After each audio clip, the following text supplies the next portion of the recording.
Okay, let's dive in. We've got a date circled November 1st, 2025. And look, this isn't just another news item, is it? It feels like something much bigger, more like a potential wrecking ball aimed at global trade. It really does. It's not just about, slapping tariffs on TVs or Mm. something. This feels different. China's move here, restricting rare earth exports. It's being framed in the sources we looked at as this massive strategic counterpunch. Right, aimed squarely at the nervous system of the global tech industry. That's a powerful image. It is. And looking through all the analysis, it's clear this isn't some knee-jerk reaction. It's presented as very calculated, the culmination, really, of maybe 5 years of escalating tension and maybe something more fundamental, a signal that the old rules-based system, it's just not functioning anymore. So our mission today for you listening is to really get behind those headlines. We want to connect the dots, link this rare earth move, this tactical gambit, to the whole semiconductor sanctions saga with the U.S. And link that to the bigger picture, the breakdown of the WTO, the whole governance structure, and even broader, maybe look at it through the lens of history, rising and falling powers, that kind of thing. We're trying to find the structural roots here. Why is this happening now? Okay, first things first, let's ground this. Rare earths. What exactly are we talking about? Because the name itself is a bit confusing. Yeah, it really is. They're not actually, geologically speaking, rare. You find them fairly widely in the Earth's crust. The tricky part, the real bottleneck, is finding them in concentrations high enough to mine economically. And even more critical is the processing, the refining. Okay, so it's the refining that's the key constraint. And these are, what, 17 elements? 17 elements, yeah. Mostly the lanthanides plus scandium and yttrium. And they might sound obscure, things like neodymium, dysprosium, terbium, but they are absolutely vital. They're the sort of secret sauce in almost everything high-tech and defense-related. Give us some examples. Where do we find them? Oh, everywhere, really. Neodymium, crucial for the powerful, lightweight magnets in electric vehicle motors, wind turbines, even your computer's hard drive or your smartphone speaker. Then you take something like dysprosium. You add tiny amounts to those neodymium magnets so they don't lose their magnetism at high temperatures. Which is critical in, say, a missile guidance system or inside a jet engine. Precisely. Or radar systems, advanced sensors. They enable miniaturization, efficiency. Think about lasers, fiber optics, catalytic converters, medical imaging like MRIs. They are indispensable. So they're not just components, they're like performance enhancers. They make modern tech work the way it does. Exactly. One source put it really well. They called them the essential hardware ecosystem. If you take them away, your phone gets bulkier, your green energy is less efficient, your military tech loses its edge. Okay, so I think we used the analogy earlier. If silicon chips are the brains of the digital age, Then these rare earths, the soil, the bones, the muscles, the connective tissue of the physical hardware that runs it all. and the really stark fact here is that one country, China, controls the processing for, what's the figure, over 80%. Over 80% globally, yeah. And for some of the really critical heavy rare earths, like dysprosium, it's closer to 95%. That level of concentration gives them enormous leverage. Undeniable leverage. And it seems like November 1st is the date they've decided to really pull that lever. Right. Let's look at the action itself, these export restrictions kicking in on November 1st. The analysis we've seen emphasizes that the timing isn't accidental. It comes after, 5 years or so of China actively trying to build up its own domestic capabilities, reduce its reliance on U.S. tech and markets. So it's positioned as a strategic move, not a reaction out of weakness or panic. Exactly. It's like Beijing is saying, okay, we've absorbed the pressure, the sanctions on our tech sector for years. Now it's our turn to apply pressure where you're vulnerable. And that vulnerability is clear. We've seen Washington target China's access to the really high-end stuff, the advanced chips, the EUV machines from ASML needed to make them, trying to choke off their AI development, their advanced military tech. So China hits back not at the high end, but at the foundation, the base layer of the whole tech supply chain, with these processed minerals that everything else is built on top of. It's that tit-for-tat logic playing out. U.S. restricts the brains, the chips. China restricts the bones of minerals. And the sources are quite clear. Both moves are potentially crippling, just in different ways. You can't lead the digital revolution without the most advanced chips. That's clear. But you also can't build out your green energy infrastructure, the EVs, the wind turbines, or modernize your defense systems, or even make the precision tools needed for manufacturing without a reliable supply of these rare earths. It's like each side has found a choke point, for the other's strategic ambitions. A kind of mutual vulnerability has been engineered here. And we really need to hammer home that this Chinese dominance wasn't an accident of geology. The sources are unanimous on this. It was an engineered monopoly. Absolutely. This goes back decades to the 1980s. It was conscious long-term industrial policy by the Chinese state. How did they actually do it? How do you engineer a monopoly in something like this over 40 years? Well, the analysis points to a few key strategies working together. First, huge sustained state subsidies, pouring money in so Chinese producers could consistently undercut competitors on price, driving others out of the market. Okay, subsidies. What else? Second, significantly lower environmental and labor standards, at least historically. Processing rare earths is notoriously dirty. It generates toxic waste. By being willing to bear those environmental costs or push them aside, they dramatically lowered production expenses compared to Western countries with stricter regulations. That's a huge cost advantage right there. A massive one. And third, and this is maybe the most important part, state coordination. They didn't just subsidize mining. They invested heavily in the entire value chain, especially the complex chemical separation and refining processes. They built the expertise and the infrastructure. Because digging the ore out of the ground is one thing, but separating those 17 elements from each other, that's the really hard part, isn't it? That's the incredibly difficult, chemically intensive part. It requires specific reagents, complex processes, and specialized knowledge. China deliberately captured that capability. So now you have this situation. 80+% of global refining, nearly total dominance in heavy rare earths. This wasn't just business. It was about securing geopolitical control over materials the rest of the world couldn't function without. And the irony, particularly for the U.S. used to be a major player, right? Mountain Pass in California. It was. For decades, Mountain Pass was a primary global source. But, as the analyses point out, a combination of factors led to its decline and eventual shuttering or sale. Stricter environmental regulations made processing much more expensive. Higher labor costs played a role. And that phrase, short-term thinking, focusing on quarterly profits rather than long-term strategic supply chains. Exactly. The prevailing wisdom in the West for a long time was based on globalization outsourced the difficult, dirty, less profitable parts of the supply chain. Someone else will provide it cheaper, and the market will ensure a supply. Believing that supply chains would always remain purely economic, not geopolitical. Right. And that calculation, that outsourcing, created this deep dependency, a dependency that China cultivated and is now, very clearly, weaponizing. It ensures that any U.S. tech sanctions will likely meet a very tangible, very physical counter-response. So this brings us right into the heart of it, this silicon versus soil dynamic. It's a great way to frame the core conflict. U.S. leading in chip design, AI, the software, the silicon, China dominating the raw materials, the processing, the manufacturing base, the soil. And the problem, the real dilemma highlighted in the sources, is that these two domains are deeply intertwined. The modern tech world isn't neatly divisible. Trying to split it causes immense disruption and pain for everyone involved. Okay, let's look at the U.S. move first. The chip offensive. They didn't just ban all chips, right? It was more targeted. Very targeted. The focus was on the highest-end semiconductors, the ones needed for cutting-edge AI model training, for supercomputing, advanced military applications, and crucially also targeted the equipment needed to make those chips. Like the EUV lithography machines from ASML in the Netherlands. Exactly. Those machines are indispensable for manufacturing chips at the 7-nanometer node and below. By restricting access to those, and to high-end GPUs from companies like NVIDIA and AMD, the U.S. aimed to put a ceiling on China's technological advancement in critical areas. And the goal was pretty explicit.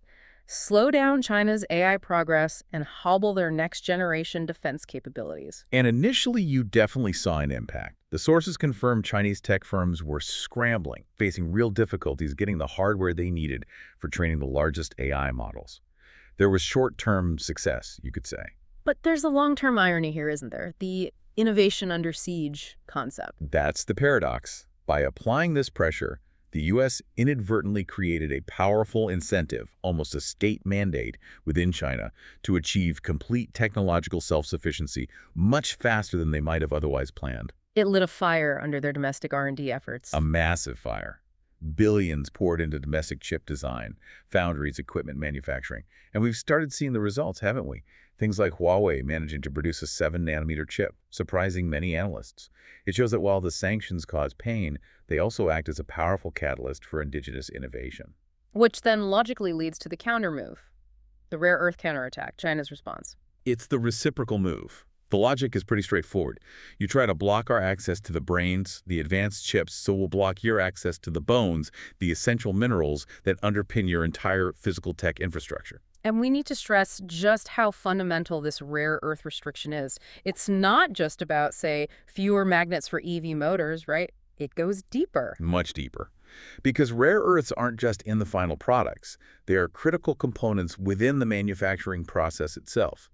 Think about specialized lasers used in etching circuits, high-performance polishing compounds for wafers, the powerful magnets needed in the vacuum pumps and sputtering equipment used inside semiconductor fabs. Ah, so it loops back. You need rare earths to make the equipment that makes the chips. Precisely. That's the often missed choke point. Restricting rare earths doesn't just impact downstream industries like EVs or wind turbines. It can directly constrain the production of the very semiconductors the U.S. is trying to protect and onshore.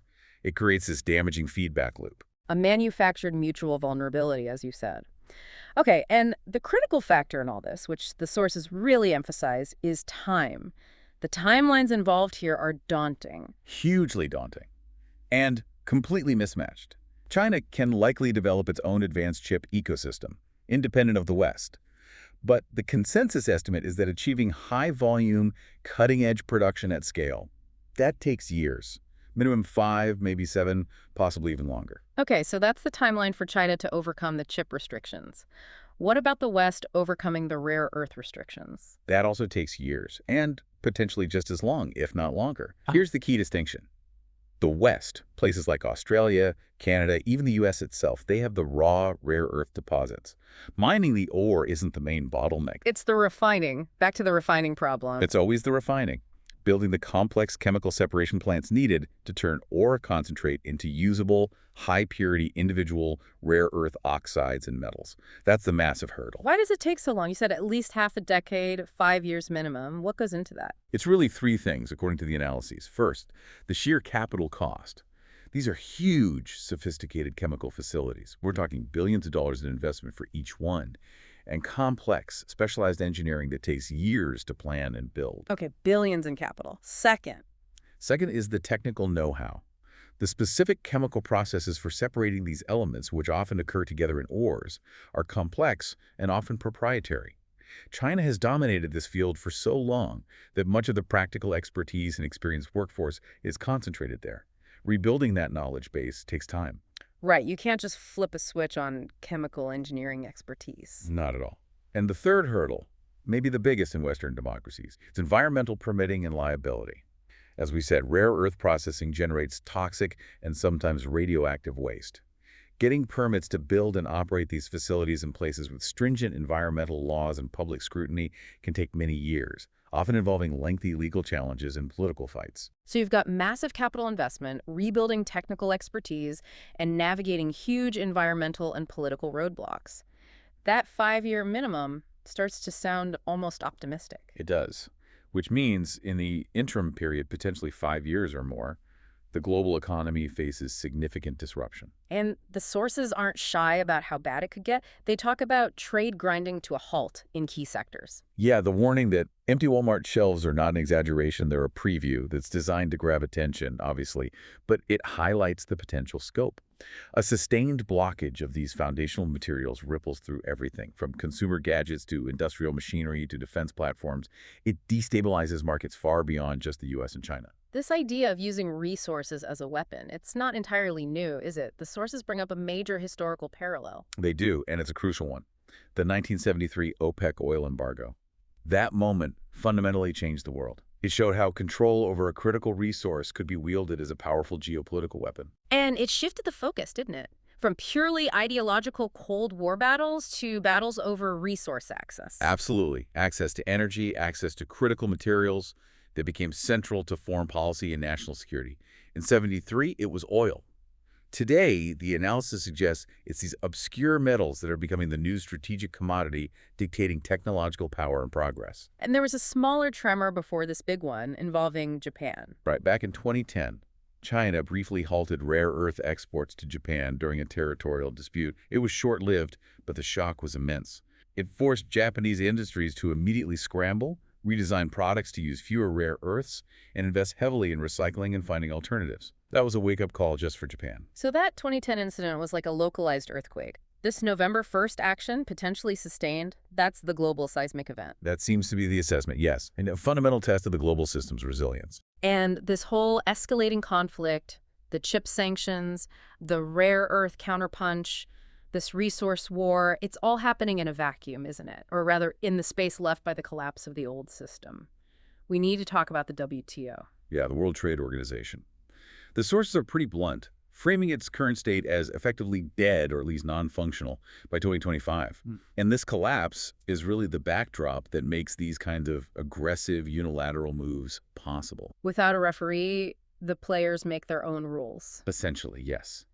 And interestingly, the analysis suggests China's rare earth move might have another layer to it beyond just economics or geopolitics, a kind of legal pressure play aimed at the U.S. domestic system. How does that work? How does blocking minerals influence, say, the U.S. Supreme Court? That seems like a stretch. It sounds indirect, but the logic laid out is quite sophisticated. It goes back to the tariffs the Trump administration imposed, particularly those under Section 232, using a national security justification. Right, tariffs on steel, aluminum, and other things. Exactly. Now, lower U.S. courts have actually ruled that some of those tariffs were imposed illegally because the administration bypassed Congress. Constitutionally, Congress is supposed to control trade policy and levy tariffs. The argument was that the executive branch overstepped its authority. Okay, so those rulings are potentially heading towards the Supreme Court. Precisely. The Supreme Court faces a difficult decision. Either uphold the lower courts, which would invalidate a major pillar of recent U.S. trade policy and assert congressional power, or overturn them, potentially validating a very broad interpretation of executive power in trade matters, especially using national security as a reason. So where does the rare earth embargo fit in? The theory presented is that Beijing might be calculating that by inflicting severe, immediate economic pain on the U.S. and its allies through the rare earth restrictions, it intensifies the pressure on the U.S. system to resolve this legal ambiguity. How? By creating chaos? By creating a crisis. The idea is that widespread economic disruption, factories idling, prices soaring, supply chains breaking, might force the Supreme Court's hand to provide clarity sooner rather than later. Or it could put immense pressure on a gridlocked Congress to finally act, perhaps by formally authorizing the tariffs or finding some other legislative solution, thereby resolving the constitutional question that the previous administration avoided. Wow. So China could be using a global trade disruption as a lever in a purely domestic U.S. legal and political battle over the separation of powers. That's intricate. It's definitely playing multi-level chess, if that analysis is correct. Yeah. Using an external economic weapon to influence an internal legal outcome. Meanwhile, the actual body designed to handle trade disputes, the WTO, is sidelined. How did it get so weak? Well, the sources trace its decline pretty clearly. The 2018-2020 tariffs imposed by the U.S. were seen as a direct challenge to the WTO's principles, particularly the use of the national security exemption, which many saw as a pretext. The U.S. basically said, we decide what's national security, and the WTO can't question it. Pretty much. But the really fatal blow, according to the analysis, came after the WTO's dispute settlement system, specifically its appellate body. Think of it as the Supreme Court for trade disputes, ruled against some of those U.S. tariffs. What happened then? The U.S. administration retaliated, not by changing its policies, but by systematically blocking the appointment of any new judges to the appellate body. Just refusing to approve anyone. Yes. The appellate body needs a minimum number of judges, a quorum, to hear cases and issue rulings. By blocking all new appointments as existing judges' terms expired, the U.S. effectively paralyzed it. By late 2019, it couldn't function anymore. So by 2025, with no functioning dispute resolution mechanism at the top, the rules become unenforceable. Exactly. If there's no final arbiter, no way to enforce rulings against powerful members, then the rules-based system essentially ceases to operate in any meaningful way. It becomes a system based on power and leverage, not agreed-upon principles. And this breakdown exposes a deeper issue, doesn't it? The sources talk about a fundamental clash of economic systems that the WTO was maybe never really designed to handle. That's a really crucial point. The WTO was largely built on assumptions reflecting Western market economies. It presupposes a certain separation between the state and commercial enterprises. But that's not how all major economies work, particularly China. Right. You have the U.S. model, where arguably corporate interests and lobbying heavily influence policy, sometimes criticized for prioritizing short-term profits and shareholder value, leading to things like outsourcing critical production. The critique often heard is that regular citizens, we the people, have limited power against these concentrated corporate interests. Okay, that's one model with its own issues. And the other. Then you have the Chinese model, where the state explicitly directs economic strategy. Long-term industrial plans, state-owned enterprises playing key roles, massive subsidies directed towards strategic sectors like, well, rare earth processing. The state is the conductor of the economic orchestra. But that has downsides too, right? Lack of flexibility, risk of misallocation of capital, stifling private innovation sometimes. Absolutely. Entrepreneurs might struggle under heavy political control. Innovation can be constrained by state directives. The point is, these are fundamentally different ways of organizing an economy. The WTO's rules, designed for a world of mostly market-driven economies, struggle to cope with the sheer scale and state-directed nature of China's model, especially regarding subsidies, intellectual property, and the role of state-owned companies.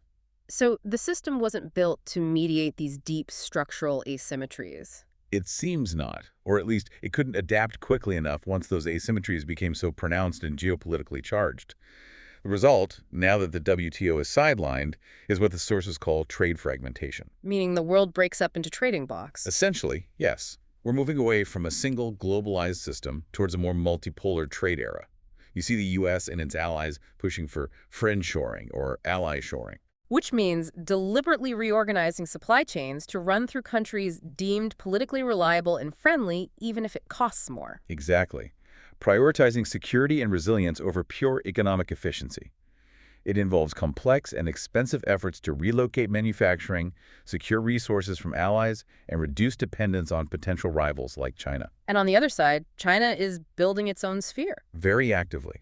Through initiatives like the Belt and Road Initiative, BRI, the massive infrastructure projects across Asia, Africa, and Europe which create economic ties and dependencies, and also through trade agreements like the Regional Comprehensive Economic Partnership, RCEP. RCP is significant, isn't it? It includes China, Japan, South Korea, Australia, New Zealand, and the Asian nations. It's huge. It's the world's largest free trade bloc by GDP, and notably, the U.S. is not a part of it. It represents a major Asia-centric trading order operating largely in parallel to the U.S.-led system. So you see this bifurcation happening, separate ecosystems, different rules, different priorities. It makes global business much more complex and uncertain. Okay, so we've got the immediate conflict, the breakdown of the rules. But some of the analysis we looked at tries to place this in an even bigger context, looking at it through the lens of, well, historical cycles. Right, pulling back to that macro view. Several sources reference frameworks like Ray Dalio's analysis of changing world orders. The argument here is that this trade war, this tech decoupling, it's not just a temporary spat between leaders, it's a symptom of a deeper structural shift. A shift rooted in the classic historical pattern of rising and declining powers. Exactly. The idea, broadly, is that the U.S., like empires before it, is showing signs of being a declining empire. Not necessarily collapsing tomorrow, but facing challenges characteristic of this phase. What kinds of signs are highlighted? Things like unsustainable levels of debt relative to GDP, which limits future options and creates systemic fragility. Increasing internal political polarization and social division, making it hard to agree on or execute long-term national strategy. And perhaps a sense of imperial overreach commitments and conflicts around internal dysfunction. The sources were quite pointed about this. A sense that both political sides, and maybe the public too, have become comfortable living beyond their means. That's a harsh assessment, but connects to the idea of structural weakness. The paradox of wanting high levels of consumption in government services, but being unwilling to pay the necessary taxes or make the hard choices about investment versus consumption. Like the choice to invest in domestic rare earth refining decades ago, which was seen as too costly or environmentally difficult. Precisely. Or failing to address national debt, or letting infrastructure crumble. When a society consistently prioritizes immediate gratification over long-term investment and fiscal responsibility, it accelerates that cycle of decline. It struggles to maintain the very system that generated its wealth and power. And how is China viewed in this same structural framework? As the ascendant empire, powered by characteristics often seen in rising powers. Strong state capacity for long-term planning, high savings and investment rates, social discipline, though often enforced, and a powerful ambition to reclaim what it sees as its historical place in the world. But the sources add caveats there too, right? Ascendancy isn't guaranteed and the model has risks. Oh, absolutely. The centralized authoritarian model allows for decisive execution of grand strategies like cornering the rare earths market. But it also risks rigidity, suppression of dissent and innovation, and potential misallocation of resources due to political interference rather than market signals. History shows that highly centralized empires can be powerful, but also brittle when faced with unexpected challenges. They lack the flexibility that more decentralized systems sometimes offer. So we have this immense structural friction between a declining power grappling with internal issues and a rising power pushing its own model.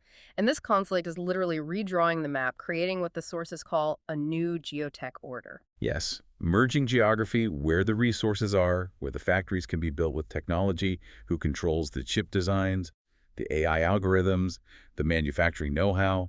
You can almost plot the new strategic points on a world map. Where are the key locations in this new order? Well, Taiwan obviously remains absolutely critical. It's the focal point, the fulcrum, for manufacturing the most advanced semiconductors. Its geopolitical status and security are probably the single most important variable for the entire global tech industry in the short to medium term. Okay, Taiwan is the linchpin. Who else?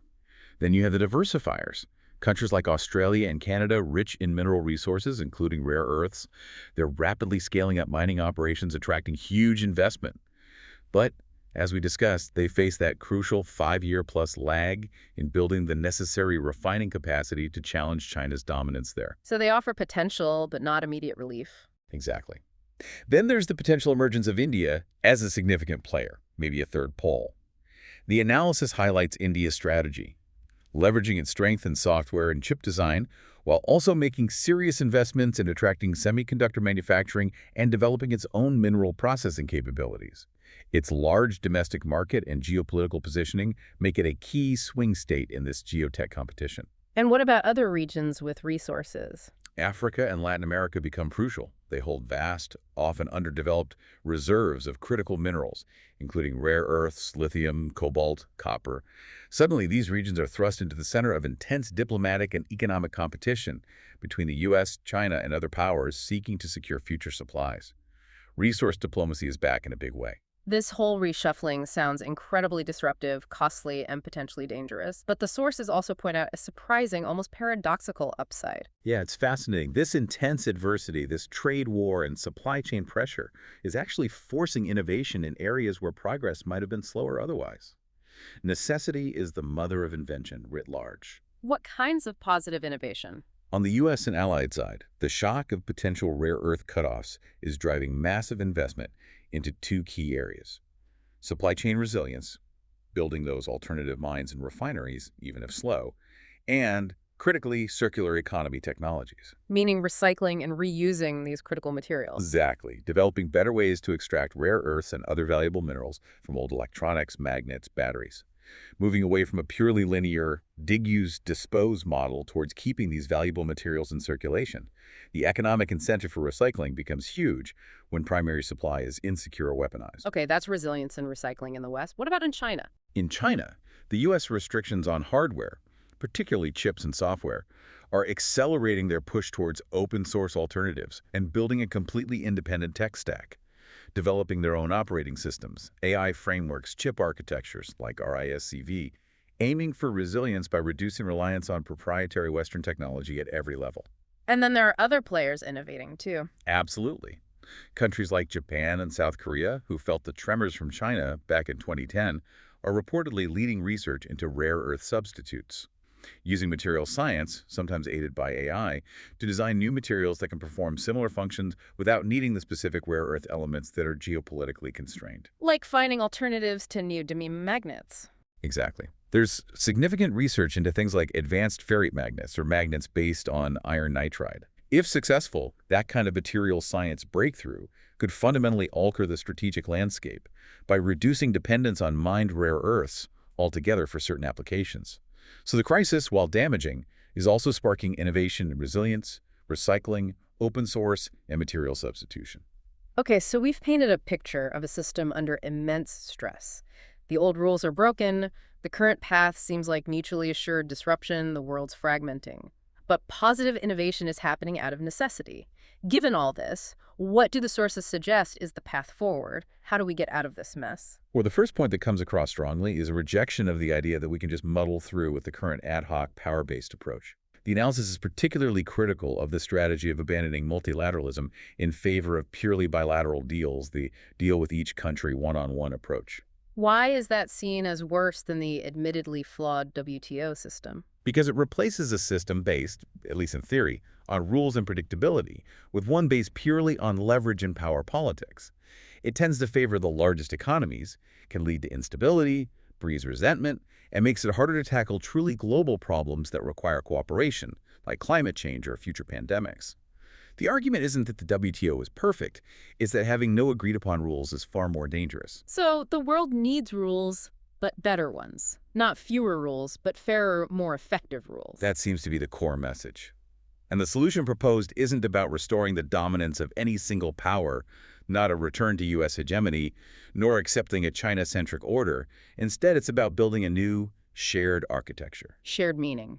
Genuinely multilateral, with power more distributed. Exactly. A system where major players, the U.S., China, the EU, India, Brazil, key regional blocs, actually collaborate to design and uphold the rules. This requires a significant shift in mindset, particularly for the major powers. What kind of shift? For the U.S., it might mean accepting some constraints on its unilateral actions and being willing to compromise on issues it previously dictated. For China, it might mean embracing greater transparency, particularly around state subsidies and actions, and accepting binding international dispute settlement. It requires moving beyond zero-sum thinking from both sides. That sounds difficult politically. Extremely difficult. But the argument is that the alternative, continued fragmentation and conflict, is ultimately worse for everyone. So the push is towards convening these major powers to hammer out a new framework for global trade and investment for the 21st century. And what should be the guiding principles of this new framework? The sources mention some key ideas. Yes. Based on the conceptual blueprints referenced, like rethinking trade, 3 core principles consistently emerge as non-negotiable. First, economic justice. The new system must ensure trade benefits are shared more broadly, both within and between countries, with a real focus on enabling development in the global south, not just extracting resources. Okay, economic justice. Second, environmental responsibility. This is crucial and directly relevant to the rare earth issue. The new rules need to build in strong, enforceable environmental standards. Mechanisms like carbon border adjustments or agreements on sustainable resource extraction are needed to prevent countries from gaining competitive advantage by polluting or destroying ecosystems, which is partly how China achieved its rare earth dominance in the first place. No more racing to the bottom. Makes sense. Justice, environment, and the third principle. Shared technological progress. This addresses the weaponization of technology we've been discussing.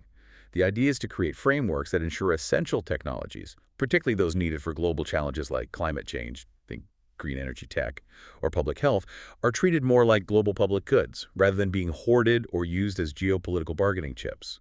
This might involve rethinking intellectual property rules in specific critical areas. Economic justice, environmental responsibility, shared technological progress. Those are ambitious goals for a new global architecture. Who has the power to actually push for this? Who can make the big players listen? Increasingly, the analysis points towards the global south. Nations like India, Brazil, South Africa, Indonesia, the African Union as a bloc. Exactly. These countries and regions are no longer just passive recipients of global rules. They possess significant demographic weight, growing economic clout, control over critical resources, and increasing manufacturing capacity. They hold a lot of the cards in this reshaped geotech order. So they're in a position to demand a fairer system. They are. The argument is that these nations must use their collective leverage to insist that any new global architecture genuinely incorporates those principles of justice, sustainability, and equitable access. They can refuse to simply align with one bloc or the other, instead demanding a system that serves broader global interests. It signals a potential shift towards what some call multipolar modernization development paths, not dictated solely by Washington or Beijing. So pulling all these threads together, the specific crisis over rare earths, the broader tech war, the WTO collapse, the historical cycles, the potential for a new architecture, what's the ultimate takeaway from China's embargo move? The final synthesis seems to be that this embargo, however disruptive and painful it might be, serves as a necessary, unavoidable wake-up call.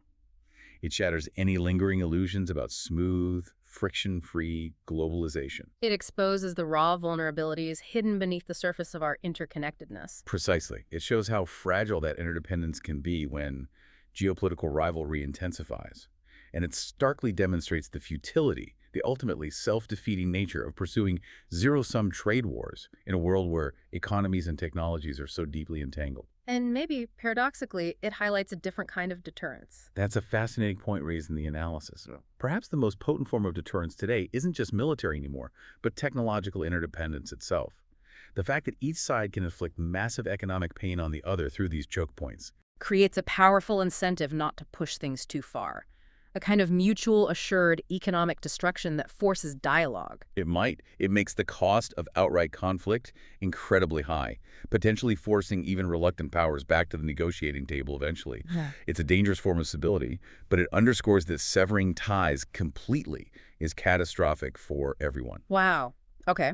We've covered a lot of ground here, from specific minerals to the grand sweep of history and the future of global governance.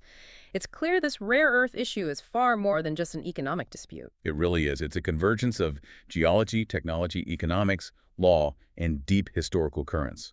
A stark reminder that the ground beneath our feet, both literally and geopolitically, is shifting. Yeah. History does suggest these cycles of power shifts are often turbulent, even violent. But maybe, just maybe, the tools we have now, global communication, a clearer understanding of the systemic risks, the sheer visibility of our mutual dependence, give us a chance to navigate this differently. So let's leave our listeners with this final thought to mull over, something building on the sources but pushing a bit further. If this crisis, triggered by something as seemingly obscure as rare earth minerals, ultimately forces the world to confront the flaws of the old system and begin building that new, more inclusive, more sustainable architecture we discussed, Then perhaps history won't remember November 1st, 2025, solely as the day the world economy fractured further, but maybe as the catalyst, the painful shock that finally prompted the difficult work of rebuilding something better. the question then becomes, what concrete, practical steps do the major powers, and crucially the rising powers of the global south, need to take now before the existing interdependence breaks down completely?